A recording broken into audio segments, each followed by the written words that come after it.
You're listening to Superflexology, a Superflex-focused fantasy football podcast with your hosts John Bauer and Mitch Sorensen. We are here for episode 31 of the Superflexology Fantasy Football Show, a proud member of the Full-Time Fantasy Network. I'm your host, John Bauer. You can find me on Twitter at The Bauer Club. And tonight I am joined by Mitch Sorensen, and that's at DynoMC on Twitter, and Dan Lamagna, that's at LC_Dean. What's going on, guys? First episode of 2020 is upon us. Ready to roll, guys, as always. Football season never ends. Yeah, it's going to be a good one, I think. And it's nice because we have the video up so I can see your bright, smiling faces. Or if you guys, furrow your brow once in a while whenever the other person's giving their takes, we'll see how that goes. All right, so before we get into tonight's show, we are doing another Superflexology jersey giveaway. And Mitch, you have to send me the picture of it. But it's a Tyler Boyd jersey. Yeah, it's like the specialty ones that they do that 1 week a year. So it's the specialty one, and it's signed, and we have the C of A for it. Yeah, we're definitely going to give that away. As we did before, leave a 5-star review and send us a screenshot either on Twitter or Instagram. On both, it's at Superflexology. Very simple, very straightforward, and you'll be entered for your chance to win the signed Tyler Boyd jersey. Last week, guys, we dove in and we talked about some fantasy assets that we were looking to buy this offseason from a dynasty perspective, of course. And the value ranges were from the tippy top. Dan, you focused on Zeke, George Kittle, and then we went pretty low in terms of finding value. Mitch, you talked about Justice Hill. We talked about Hollywood Brown. So the range of values was quite broad. And I think we're going to see the same thing tonight. So tonight we're looking at guys we're trying to avoid throughout the offseason. And again, it could be for several reasons. It could just be we don't think they're going to produce moving forward. It could be their price is just too high. But Dan, let's start with you. Who's one guy this offseason that you're not looking to buy in your dynasty leagues?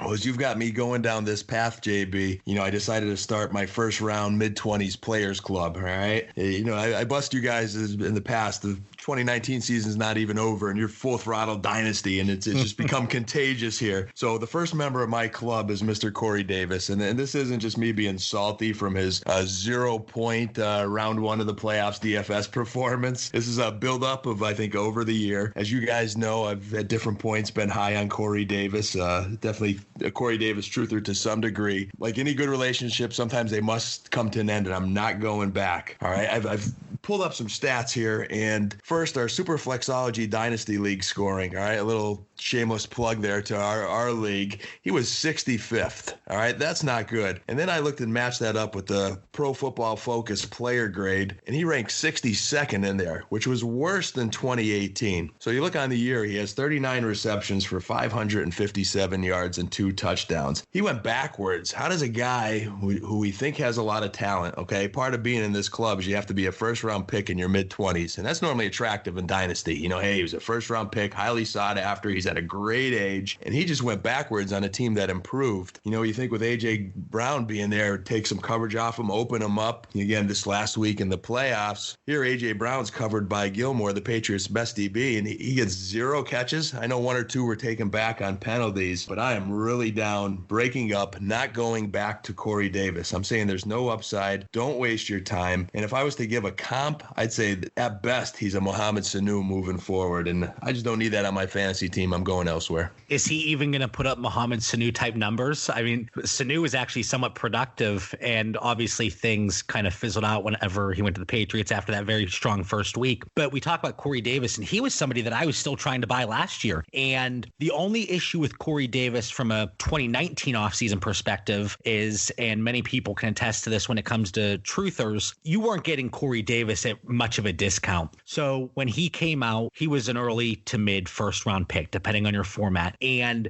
it was really difficult to get him at much of a discount. I thought heading into startups last year, that was the best time to buy him because nobody had him on the roster. They didn't have that high price on him initially. So you could get him a little bit later in the draft. And Dan, like you said, when you're coming in ranked in the 60s as a wide receiver that was a former first round talent, that's not what we're looking for in Dynasty. And he is trending in the wrong direction. The big thing, and we all pointed to it also, that whole offense, we thought, all right, Marcus Mariota, He's the reason they're faltering. Once he's gone, Corey Davis is really going to blossom. Well, A.J. Brown blossomed, Jonnu Smith, Derrick Henry, obviously Ryan Tannehill. Corey Davis was left for dead. So I can completely understand wanting to stay away from him. I'm not looking at him in any startups. I'm not looking to acquire him in any trades. I mean, at least a realistic price. Do you think you could even get him for, let's say, a 2023rd? Do you think a seller would move him for that? I think they'd still hold out, thinking Corey Davis is a little more than that. And I'd rather have my third round pick right now. I'm thinking Bauer. I mean, he's getting grades similar to Auden Tate and Alan Lazard. Mitch calls him Lizard.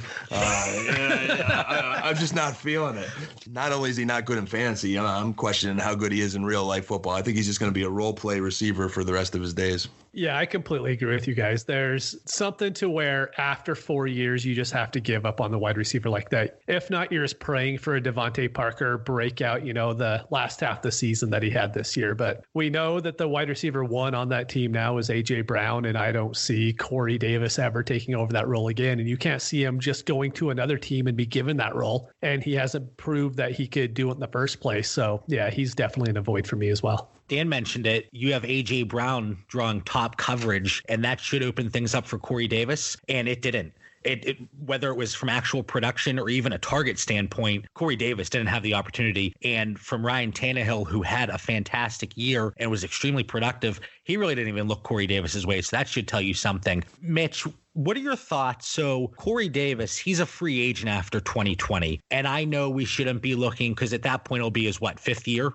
Yep. After 2020, and you can't chase outliers. You just mentioned Devontae Parker. He's one of the few guys that really, he had a fantastic 2019. And prior to that, we didn't see much. So kind of what I was hoping for from Dante Moncrief this year, I guess, but that didn't happen. And I get enough crap from people on that. But, Corey Davis, could a change of scenery help him out from a dynasty perspective? See, my worry with that is we're already worried about the running. All the running backs in the league are going to be replaced by this 2020 draft, right? It's what we hear all the time. And now if you go on Twitter, you'll see that 2021 wide receiver class is absolutely crazy. I mean, it blows the 2020 class out of the water. Even if Corey Davis goes to the other team, you can't guarantee he's going to get that job over a rookie coming in the first place. So I don't see any reason to go out and acquire him this offseason. I think there's a big difference between him and Devontae Parker, too. And we look at coaching. Tennessee's got it together right now. They're a pretty well-run team. They're having success. When Devontae Parker struggled, it was under who? Adam Gase. The dysfunctional Dolphins where Kenyon Drake couldn't produce. He's all of a sudden a star in Arizona. So they stabilized in Miami, and all of a sudden those guys are producing. So I think a change of scenery for Corey Davis doesn't really do anything, because I think he's in a pretty good place. Looking at Corey Davis, despite being in a contract year, the limited production, the decrease in yards per reception every single season in his career. And yeah, he's dealt with some injuries here and there, but I don't think there's any excuse for what we've seen from him. And especially when you compare it to the expectation set for him. I agree with you guys. He's somebody that I'm not looking at. It really doesn't matter how far down my draft board or how far into the draft he's dropping. He's not going to be on my draft board. So Corey Davis, not looking to acquire him, whether it's a startup or if it's an existing league where you could try to buy low, probably doesn't make much sense. Mitch, so like I said to start the show, last week we hit on guys in so many different value ranges, and it's going to happen here. So we just talked about the lowly Corey Davis, but you have somebody a little bit higher up on the scale, and like I said, we're doing video right now. I can see Dan shaking his head, and Mitch is already chuckling. But Mitch, who's the first guy that you're not looking to buy this offseason? And it's going to be Amari Cooper. And it's not that Amari Cooper isn't a good wide receiver. It's his price at this point. He's still priced as a top 10 guy. And if you look at his yearly production, it looks fine. He had 80 receptions pretty much for 1,200 yards and 8 touchdowns, which is great. But if you really look into it, he had 5 big games over 90 yards, but then he had 7 where he gave you under 50. And this is the biggest reason for me is because you don't know when he's going to hit those big weeks. The fantasy playoffs this year, he gave you 22 total points in those 3 weeks. And, averaging 7.5 a week in the fantasy playoffs is going to kill you, and he will lose you games in your lineup. And that's the biggest issue that I have with Amari is sometimes he'll go out there and he'll put up 226 yards and a score, and he's going to win you the week. And there's other weeks weeks to where he will go out and get you 1 for 19, and that was against the Rams. He just isn't someone you could trust in your lineup. And when you're paying that top 10 price, I don't want to have to be scared if I could play him in the playoffs or not. And then just the last thing is, even with his,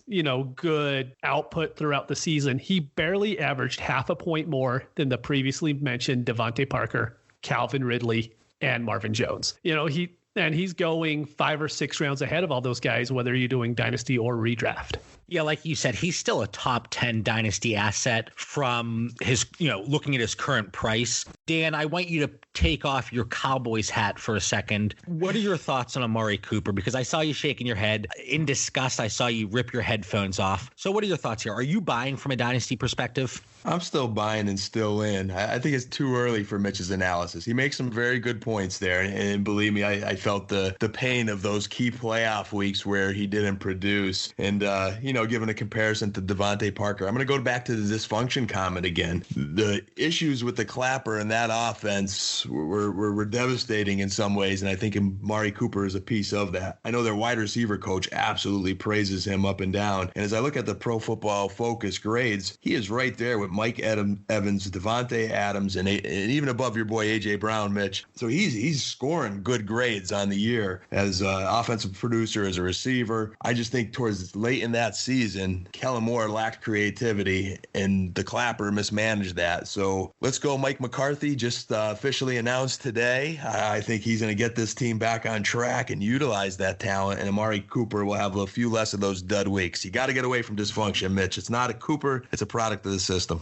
I was always making an excuse for Amari Cooper. Well, he's in Oakland, and just like you mentioned, Dan, the dysfunction. And you kind of chalk up the high variance on a weekly basis to being in Oakland and the struggling team. And then in 2018, when he came to Dallas, he came over midway through the season. So any inconsistency, we can chalk it up to that. Well, then he had a full offseason with the Cowboys, and he got off to a fantastic start. But then he fizzled off, and like Mitch mentioned, the inconsistencies started up again. And Dan, you can chalk it up to the poor coaching staff, the lack of creativity from Kellen Moore, but it is a concern, and it is something that I think people are going to be weary of here once we get into more startups here during the offseason and trading opens back up and people are looking to make some moves in already existing leagues. Let me play devil's advocate here, Mitch. Amari Cooper, he's a free agent, and we're not sure what this team's going to do. So one, let's say he goes elsewhere, and we've seen it time and time again. Whenever there's a new situation, a player's value, just because it's unknown, the new situation, it typically spikes, and we see a little bit of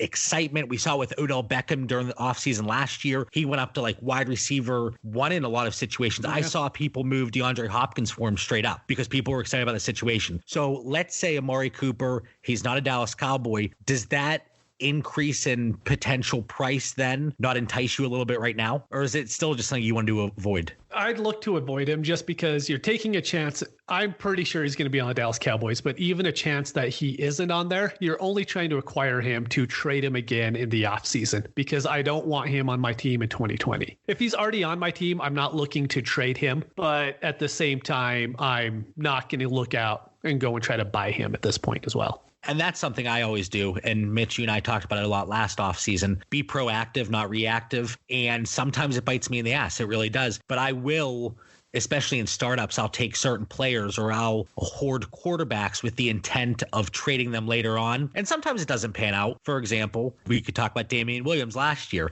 So that was situation one. He goes elsewhere. But then you think he's going to remain in Dallas. Dan, Mike McCarthy, you mentioned it. He's the new coach in Dallas. And I saw the video floating out there on Twitter. He was interviewed a while back, and he's really changed his coaching philosophy and how he deals with quarterbacks. And he's doing off-season quarterback things. So Mike McCarthy's there. We've seen what he's done historically with wide receiver ones. Are you excited at the prospect of Amari Cooper staying in Dallas with Mike McCarthy? And that's to you, Dan. I am. I think there's really nowhere to go but up for Dallas with the coaching change unless they really muffed it. But McCarthy is a guy who, doing some research here, and this is a popular story today floating around, he hired a bunch of coaches over the offseason, reviewed a lot of film, didn't get stale, for lack of better words, looked at analytics. So I think he's reinventing himself, and I'm optimistic that he could be one of those coaches that is a successful second time around coach. And Cooper's interesting. And I'll say this to Mitch's point. If we're looking at a trade and you have a choice of, a DeAndre Hopkins, a Mike Evans, a Devontae Adams, if you're not a Homer Cowboy fan like me, I probably would recommend taking one of those guys.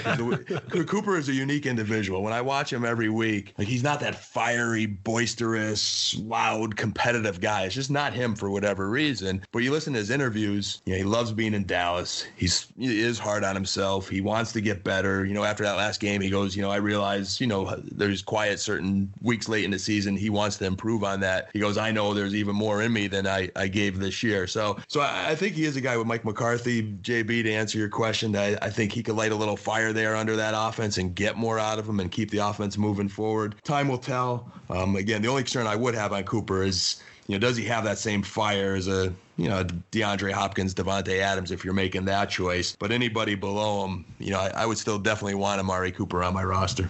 Okay, and I want people to pay attention here because, like we talked about already, these are the dynasty assets that we're looking to avoid. And Mitch, you made a great point. If you have Amari Cooper on your roster, you're not just looking to move him. So these are guys were in startups or you don't have them on your roster in an existing league. You're just not actively looking to get. But again, you're not just trading these guys for the sake of trading them, so there is a difference, and we're trying to be very specific here with the verbiage. These are dynasty assets that we're avoiding, not necessarily sells. So I just think that's something very important for listeners. Think about that throughout the rest of the show. Dynasty assets that we're avoiding. So Dan, you're still buying Amari Cooper. Mitch, obviously you're not buying him. I want to say that I'm not buying him, but in a recent startup, I just took him actually. He slipped. Thank you, Dan. Thank you.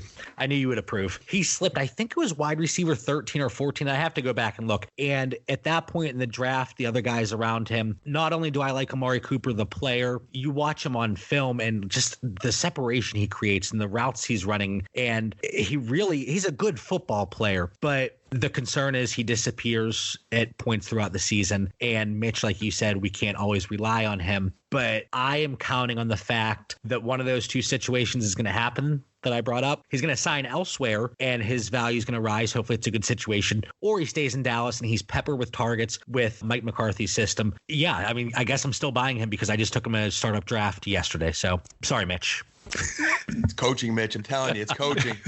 One more thing I was going to add that I completely forgot to do. This year, we also saw Zeke get thrown to less than he did in 2018. And if McCarthy is diving into analytics, we know that passing to the running back is extremely important. So we could even see a downgrade in the targets going to Cooper this upcoming year if he does stay in Dallas, if McCarthy's getting all analytical with it and everything. Or there'll be less stall drives and he'll follow those analytics and pass on first down instead of being so predictable like the Clapper and Kellen Moore. So it could go both ways, Mitch. Guys, don't get too carried away here because I think next week, as long as there's at least one more coaching change and somebody else hired and we get some more offensive coordinators in place, we did this last offseason and they were probably two of my favorite episodes, but we're going to dive into some coaching changes and how that is going to impact the teams that they're joining from a dynasty perspective. And when we talk about dynasty, it's always short and long-term implications and value changes. But don't get carried away, guys, because I do want to hit on the Dallas Cowboys, most likely on next week's show. So we're going to talk about the impact of Mike McCarthy,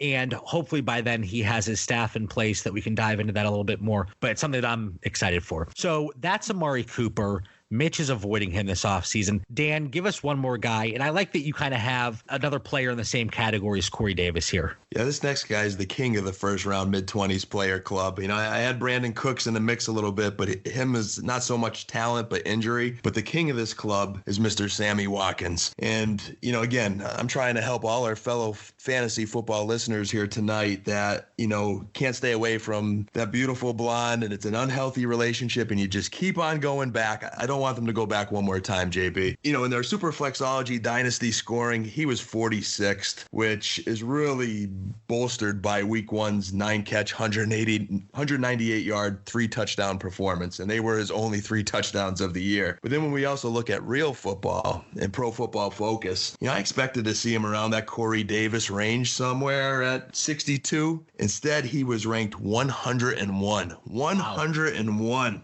So there's really something fundamentally going going wrong with Sammy Watkins. And if Andy Reid and Patrick Mahomes can't fix Sammy Watkins, I don't know who can. On the season, 51 catches, 665 yards, those 3 week 1 touchdowns. His horrible season this year, believe it or not, was his best in fantasy football since 2015, but it wasn't good. And again, week 1 really bolstered that a lot. Now, injuries may have taken his toll on him. I'm kind of wondering what's going on with Sammy Watkins. And as you guys know, I was pretty high on him going into the season, and then we had that week 1, so I wouldn't shut up for a little while. But one of the things I often do in the off season this time is I listen to different podcasts. You try to pick up different tidbits or nuggets on certain guys. And I heard this one comment before last year from Dabo Sweeney saying, I think Sammy Watkins, it's a matter of time before he's a star. And I wasn't sure if he was just bolstering Clemson football or there was really something there. So I went back into that bad relationship and believed in Sammy Watkins one last time, and I got burnt one more time. So at this point, to me, a comparison, and this is probably being generous, is kind of like a Randall Cobb, maybe. I'm not even sure. A guy that might have a role on your roster, but you're not excited to have you. It's kind of hard to trade. But again, if Mahomes and Reid can't fix him, I don't think anybody can. And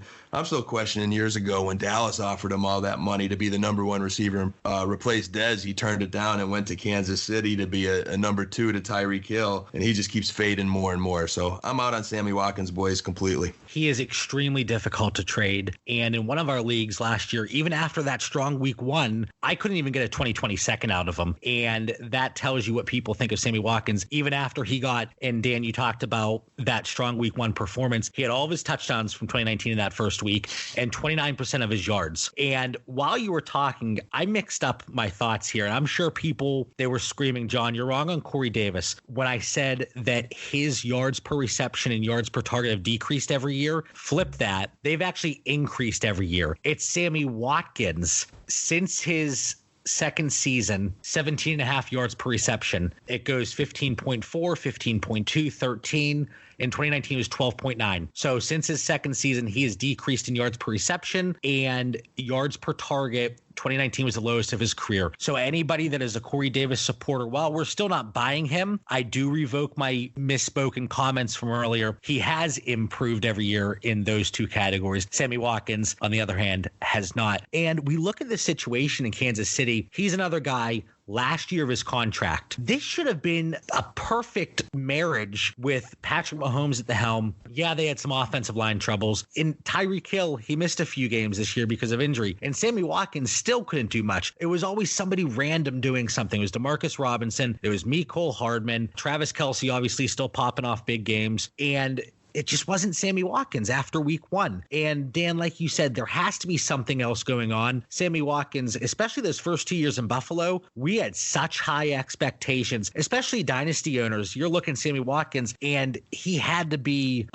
first 2-round startup pick back then. And now, again, I said a 2023 for Corey Davis. I don't know if you could get a 2023 for Sammy Watkins right now. I think it'd be really difficult. And I don't think it's somebody that anybody's looking to acquire. I know we always want to look at the people that are there to buy low, and Sammy Watkins and Corey Davis could fit that mold, but don't chase the outliers. Don't look for that other Devontae Parker breakout later in their career. Even though Sammy Watkins did break out early in his career, he's disappeared the last few years. Mitch, do you have anything different on Sammy Watkins here? No, I was just going to add that after that week 1, he didn't have one game above 65 yards for the rest of the season. And like you mentioned, John, Tyreek Hill missed, I think, 4 games, and going by Mecole Hardman is what we probably should be saying here. He's the next guy that's going to step up. Didn't play as much as Sammy Watkins this year, and he almost outproduced him, getting 1 or 2 catches a game. And so I think Hardman is the one to go and buy. And then Watkins is someone, like Dan mentioned, I think he's valued less than Randall Cobb at this point. If he's on my team, I'm not consider playing him all season long. That's for sure.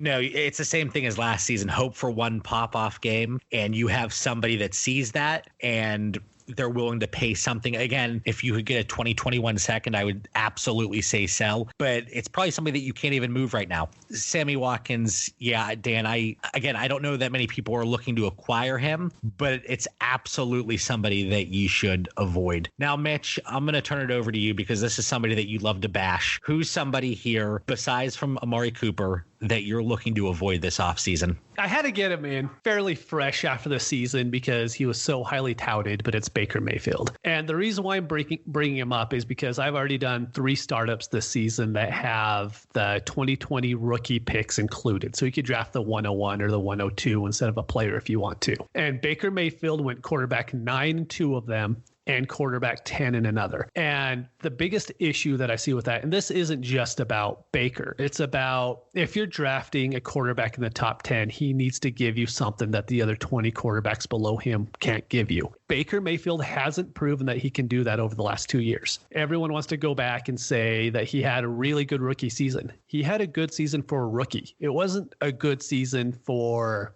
an above average quarterback. This season, he only had 2 games where he threw for 3 touchdowns. He only had 3 games where he passed for over 300 yards. He just isn't giving you the weekly production that you need. I've seen a lot of people kind of cop out and say, well, the Browns' offensive line sucks. It's something that I heard today, but it's not true. They were average. They were 17th in adjusted sack rate. They were 11th in adjusted line yards, and both those are from Football Outsiders. And Baker Mayfield is 33rd in success rate if you look at Sharp Football Stats. He just isn't giving you anything that Tannehill or Daniel Jones or Dalton or Minshew. All those guys are scoring more than him on a weekly basis, and they have far less talent around them than what he has. And so at some point, we have to stop making excuses and saying Baker needs an offensive line. He needs a new coach. He needs this. He needs that. He's not giving you anything that other quarterbacks aren't giving you. So you shouldn't go out there and spend a top 10 quarterback pick on him when you could just wait and get someone like even Minshew 3 or 4 rounds later and get the exact same production out of him.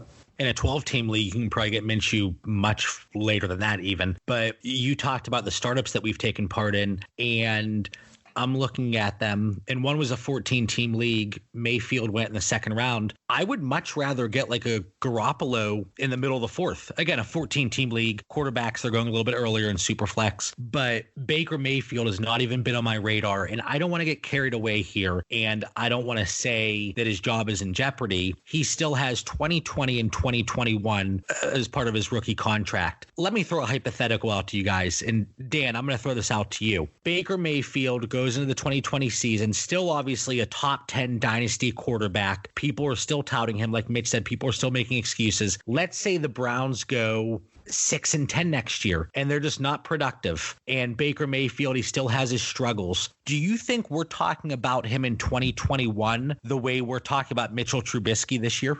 Yeah. Last year, it would be the last year of the deal. Will the team exercise the 5th-year option? Again, it's exactly what we're saying about Mitchell Trubisky. Even though Trubisky just got the vote of confidence that he's still going to be there next year, but I don't think any of us are expecting Trubisky to be there in 2021. So does Mayfield eventually drop to that level? Because that's pretty low. I think he's going there. He's definitely headed in that direction. If he has another bad year, you're going to see some of these people that are drafting him early fall off the bandwagon. And I find it very hard to believe they're drafting him early. You're now giving me the itch to hop in a dynasty draft this next week or so to take advantage of that. Because, Baker follows in my dysfunctional organization club, guys, which you hear me talking about a lot. He's with the Browns, and they're like the Jets. I have no clue what that organization is doing. Mitch makes a great point of, you can't point all those fingers at the offensive line. And to boot, you've got Odell Beckham, Jarvis Landry, and Nick Chubb as weapons. The pressure's off with the run game. You've got great receivers. I know we could argue a little, where OBJ is these days. Pro Football Focus ranked Baker 22nd overall, and as far as a football grade. And when I listen to him, not only are the Browns dysfunctional, I mean, they are because they can't seem to control this kid, but the stuff that comes out of his mouth, if I was his teammate, I'd want to punch the guy in the mouth. I don't even think he's a good team player. So there are so many issues fundamentally with Baker, from his actual fundamentals, as you see in the Pro Football Focus grade, from his attitude, and I don't know what direction the Browns are going in. They still don't have a coach, right? They're still in limbo, and they fired their guy pretty early. So what are they doing? From head coach to general manager, they're a hot mess. I'm no Baker for me. I'm with Mitch 100%. Yeah, at the point that you have to take him, this one's more about price for me, but also if I do have him, and out of my 42 dynasty leagues, 43, somewhere around there, I don't have one share of Baker Mayfield, but if I did, I would look to move him this offseason, especially after if they get an offensive-minded coach, maybe somebody that's had some success with quarterbacks, or maybe a college coach coming up and people are excited at the prospect, but maybe find somebody in your league that's a little bit of an ageist, somebody that's rebuilding, that you could look to move Baker Mayfield. Maybe you get back a Matt Ryan or Matt Stafford or a Jimmy Garoppolo, like I mentioned, or Kirk Cousins. They're not exciting. They're not sexy picks, but they're guys that I feel very confident will have a job over the next 3-4 years. But Baker Mayfield, the question marks are starting to add up. I don't want to jump the gun. It's a little early, but we could be there after the 2020 season saying, well, Baker has 1 year left on his rookie deal. Maybe they look elsewhere. So we'll see. But he is somebody that we're avoiding throughout this 2020 offseason. Now, before we wrap the show up, I want to go through a few rapid fire situations. And guys, I know you always make fun of me for my rapid fires. And initially I had 25 guys on this list. And I thought, okay, I'll scale it back a little bit. So what we're going to do, I'm going to throw out a name. We have a few quarterbacks, a couple wide receivers, running backs, and tight ends. We're going to hit every position. And just a simple yes or no, I want you to say if this is a guy, as this is the avoid episode, so guys that we're not looking to acquire, whether it's a draft or via trade. So these are guys that we're avoiding here in the offseason. Just a simple yes or no. Mitch, we'll start with you. Okay. Mitch Trubisky. Yes. So yes, you are looking to avoid him. Yes. Okay, just to clarify. Yeah, exactly. Dan?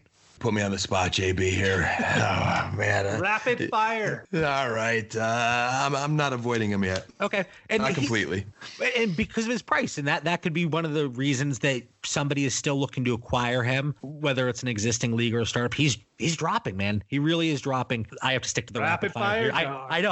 I'm going to sit here. I tell you guys to be short, and then 3 hours later. My fault. I slowed moving it on down. To quarterback, too. Okay. Dan, Cam Newton. Avoid. Mitch? No. I'm not avoiding him either. I just took him recently as startup because he dropped significantly. So I'm also not avoiding. Mitch, Jacoby Brissett.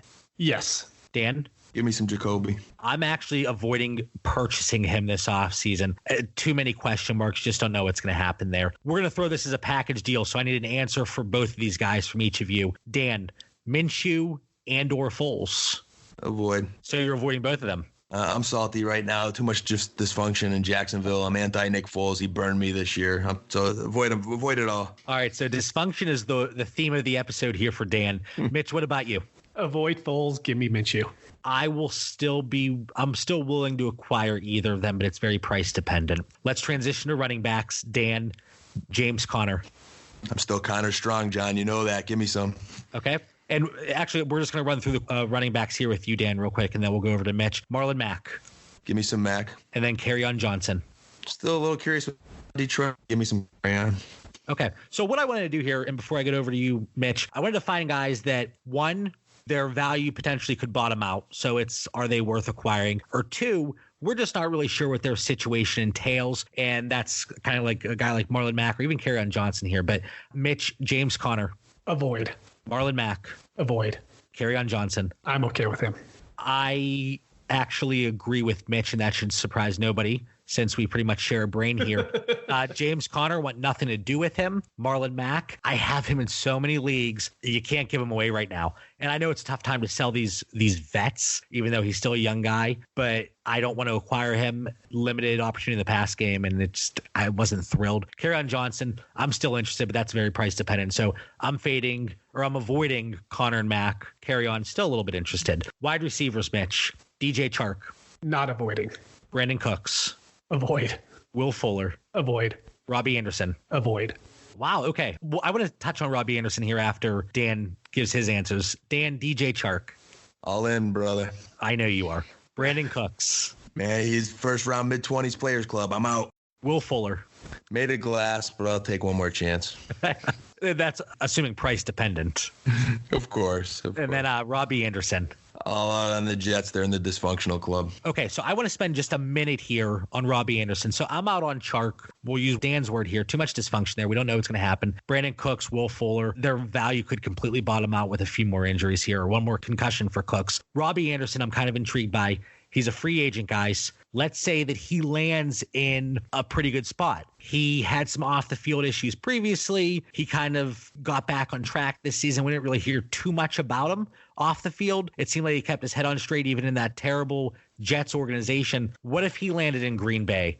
What if he landed in, let's say Cooper left Dallas and he went to Dallas? So there are options, but it doesn't intrigue you at all, either of you, since you're both out on him? That'd be a game changer for me. So I guess I'm opposite than you there, Mitch. I mean, for me, it's all about the Jets. I just have no faith, lack of confidence completely in Adam Gase. So I don't want anything to do with it. But Anderson flashed talent this year. There's just no stability. I don't have any confidence in him week to week. But you put him in a good situation, I'm in on Robbie Anderson. At that point, though, like we always talk about being proactive, he gets a good landing spot. It's going to be tough to buy him. I'm going to throw some feelers out. I'm going to make it a point this week to see what I can do. Obviously, it's going to be very price dependent, but if I can get him for a reasonable price, hoping there is that perceived value spike once he moves, because I don't think he's going to be a Jet much longer. So once he gets moved here in free agency, I'm interested to see what happens. So, okay. So that's my spiel on Robbie Anderson. 2 tight ends I want to touch on. 2 guys that potentially their value could bottom out, or if you get in cheap, you could reap the benefits. Dan, Eric Ebron. No, thank you. OJ Howard. Oh God, I'll probably regret this. This will probably be my Sammy Watkins, Corey Davis, but I'm going for this hot blonde one more time. Okay, so you're still okay with OJ Howard, out on Eric Ebron. Mitch, what about the 2, Ebron and Howard? Same as Dan. I don't trust Ebron at all, but OJ Howard has so much talent. I'm willing to give him another year. And this is another interesting situation, Eric Ebron. And a lot of these guys, we're going to spend a lot of time this offseason. We're going to have shows specifically dedicated to just contracts and upcoming free agency. Eric Ebron, it doesn't sound like he's going to be a Colt much longer. Does he land in a good spot? Maybe. Can he stay healthy? I don't know. He was a big-time regression candidate here in 2019. And even without the injury, he regressed. You could chalk it up to Jacoby Brissett, but I think it was obvious going into it, even with Andrew Luck, I think it still would have played out that way. Obviously, can't predict the injury, but Eric Ebron, I'm not looking to acquire him at all. OJ Howard, this is like the Corey Davis Truther fan club. I don't think you could get OJ Howard on the cheap right now. Do you guys think that you could get him at a fairly good discount right now? I say no, because I tried really hard late in the season and I couldn't get him at a decent price. So I don't think anything's changed to have any more luck in the offseason. Maybe in startups. I think he might slip a little bit in startups, but yeah, existing leagues, I think it's going to be really tough here. So we ran through guys that we're looking to avoid. Last week, we touched on the guys that we're looking to buy.